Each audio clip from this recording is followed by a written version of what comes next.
Hey guys, Jen here. So I'm sorry it's been so long. It's been, about 3 months since my surgery. A lot has happened, and there's a reason why it's been so long since I have recorded anything. So my surgery was officially May 1st, and I had some pretty serious complications with it. About 2 days after my surgery, they discovered that I had a hole from my esophagus, where my esophagus meets my stomach. And I was brought back in for surgery again. So it was on May 3rd was my revision surgery. And from there is where I started to develop even more complications. So they always tell you that, oh, it's a less than 1% chance of anything happening. Well, I was at lucky 1%. So after they did my sleeve revision, I ended up with a pleural effusion on the left side, which is basically in the pleural space where fluid starts to build up. Well, I had so much fluid that it caused my left lung to collapse. So I was in and out of the ICU. I got a thoracentesis, which is where they stick a big needle in your back and drain it. But because my lung, I only had basically like 4 centimeters of lung left. So when they drained it, then they had to put me on diuretics like Lasix to get the fluid off. They only were able to drain off 500 milliliters of fluid from the tap. And then I was able to get off almost another liter just from the Lasix alone. So from there, I was in the hospital for about 2 weeks, and they wanted to make sure everything was okay. And I was NPO this whole time up until maybe about 3 days before I was discharged the first time. And then from there, I was doing clear liquids, and I was doing okay. I was in a lot of pain, and I still didn't really feel too comfortable. And they had discovered that I had an abscess in my pelvis. So I was put on antifungals and antibiotics around the clock while I was there. I had a PICC line in my left arm, or no, excuse me, my right arm at the time. 2 weeks later, needless to say, I was discharged, and my mother had just flown in to be with us because my husband had gotten the Red Cross message back in Thailand to come out.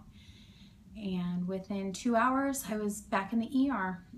We had just finished dinner, and I had some chicken broth and realized that I had left my body pillow at the hospital, so I went to Bed Bath & Beyond to grab another one. And I felt this like pop in my stomach, and I really didn't think anything of it. I just thought, well, maybe, you know, like I just pulled something a little hard. And within about 5 minutes, I started to get really nauseous, and so I felt like I had to throw up. Luckily, my husband had a 7-Eleven cup in the car, and I started to throw up. My mom noticed that was really red, and I thought, well, it was just for my vitamins, because I was actually taking liquid vitamins, and they were red color, until I started throwing up the clots. And so what happened is I started to have a GI bleed. So from there, we drove straight back to the ER, where I had to get 2 large IVs again, and I was bleeding out from this stomach staple that had ruptured. And so finally got back in the next day, and they did an endoscopy on me, and that's where they found that the staple in fact had come loose. And so from there, they had got the bleeding under control, and I was in and out again. And then they also discovered that I had an abscess on my spleen.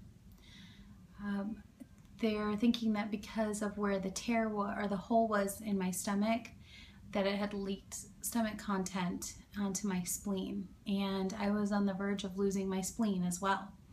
And I fought really, really hard because I did some research and found that there is a small percent of people. Now, when I say small, I mean basically I'm like a handful of people in the whole US that have had an abscess on their spleen from stomach surgery. And that they did these antifungals and antibiotics and were able to get rid of the abscess on the spleen. Now, this also had a less than 1% chance of working, but it did. And every week that I was there in the hospital, it got smaller and smaller until finally, after 32 days in the hospital, I was discharged and I did not have an abscess on my spleen anymore. The pleural effusion was almost gone. I was still really, really sore and didn't really feel like myself. And at that 1 month mark, I really hadn't lost a lot of weight because I was really swollen. But now I can say I am 3 months out and I'm officially 60 pounds down. I went from 270 at my highest down to now I'm 210. So I'm only 10 pounds away from Wonderland. Woo-hoo. And I am really excited. I actually have no regrets about this surgery at all. The only thing that I wish may have been different was that I didn't have to have my family see that GI bleed. This whole thing really taught me, or kind of showed me, how strong I really am emotionally, physically, what my body can go through and still come back and survive.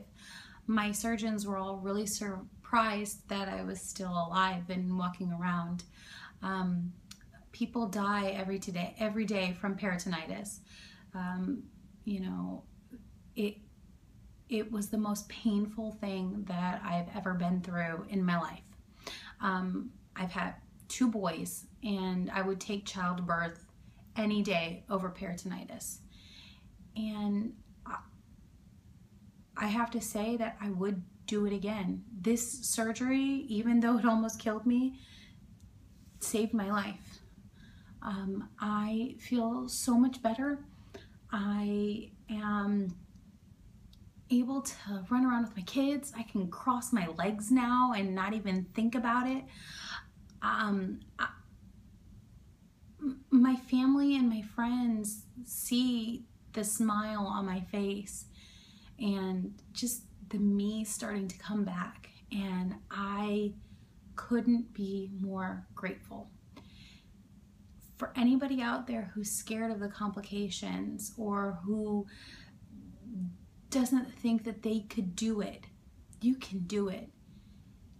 This is so much harder than anything that I've done, but it has been so rewarding, so rewarding. I feel like I finally have my life back. I'm not getting these weird stares anymore from being like the fat girl. I'm really, really happy that I did it. I do have to apologize to you guys though. I know I told you I would report on the good, bad, and the ugly, but honestly, I was just trying to live. My diet now consists of, let's see, I mostly eat protein. So I do stick with a lot of meat, and I really try to eat a lot of eggs, chicken, beef. I don't really do the protein shakes anymore because my nutritionist said to really get your protein from your food first if you can. The protein substitute that I do use is like a vegetable base, and it's not too bad, but I'd rather have meat first. I keep my water bottle with me at all times and keep really hydrated. And I've learned to just be around other people and not to have something to eat while I'm there, or just something else to occupy my time.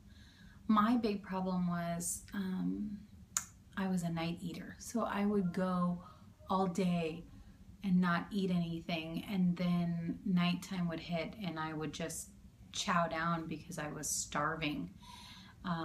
And I was really not taking in a lot of calories. I think I was taking in about 12 to 1,500 calories a day, and it still just wreaked havoc on my body, just not having this schedule of when I eat. And now I eat breakfast, even if it's just something really small, even if it's like an egg, I will eat that at lunch and dinner, and then I don't have any other snacks. I swim a lot too. So I try to go swimming at least 3 or 4 times a week, and I walk a lot. Well, we're stationed in Bangkok, so walking here is kind of a necessity, and it's hot, so that helps, and all the food's spicy, so that helps too. But I'm just gonna keep going, just keep trucking along, and you know, I really appreciate all your comments, any questions that you guys have, and just let me know if you have any concerns about anything that's happened. I'm living proof that you can make it through, even if you fall into that less than 1%. I really wish I would have won something else besides these side effects that happened or these complications, but it ultimately saved my life, and I'm just completely grateful to it, and grateful to my surgeon, Dr. Payne, and I am just excited now for my new life. So I just wanted to say hi and give you guys a quick update and say, talk to you soon.